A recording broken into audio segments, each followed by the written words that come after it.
مختار بن عبید ثقفی طائف کے رہنے والے اور تابعین میں سے تھے، جنہوں نے امام حسین علیہ السلام کے انتقام کے لیے قیام کیا۔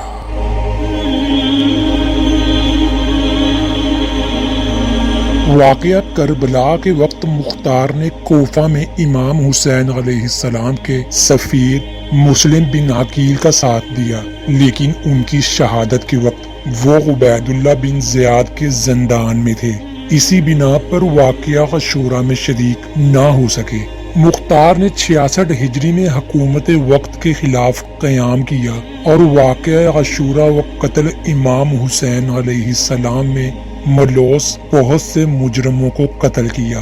مختار نے قیام کی کامیابی کے بعد کوفہ پر اپنی حکومت قائم کی اور 18 ماہ حکومت کے بعد مصعب بن زبیر کے ہاتھوں شہید ہوئے۔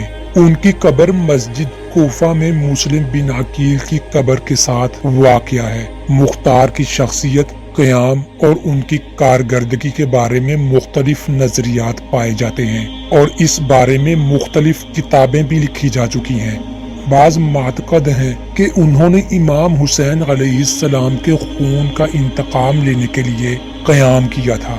ان کے قیام کو امام زین العابدین کی تائید حاصل تھی، لیکن بعض انہیں ایک قدرت طلب شخص کے طور پر پیش کرتے ہیں جنہوں نے اقتدار کے لیے قیام کیا تھا۔ ان کے بارے میں تیسرا نظریہ یہ تھا، اگرچہ مختار شیعہ تھے لیکن ان کی عمل مورا تائید نہیں تھی، اس کے باوجود وہ اہل دوزخ نہیں ہیں۔ ان کے بارے میں مختلف آراء ان احادیث کی وجہ سے وجود میں آئے ہیں۔ مختار ثقفی تاریخ اسلامی کے ان چند حکمرانوں میں سے ایک ہیں۔ انہوں نے بنو امیہ کے خلاف تلوار اٹھائی اور کربلا میں حسین ابن علی کی شہادت کا بدلہ لیا اور سینکڑوں قاتلان حسین کو قتل کیا، جس میں شمر بھی شامل تھا، جس نے امام حسین علیہ السلام کا سر جسم سے علیحدہ کر کے نیزے پر دمشق بھجوایا تھا، اور حرملہ بھی، جس نے امام حسین کے 6 ماہ کے بیٹے علی اصغر کو تیر سے شہید کیا تھا۔ وہ مہربان اہل بیت سے تھے۔ مثلا جب امیر مختار نے عمر سعد اور ابن زیاد کے سر امام زین العابدین علیہ السلام کو بھیجے تو انہوں نے امیر مختار کے حق میں دعائے خیر کی۔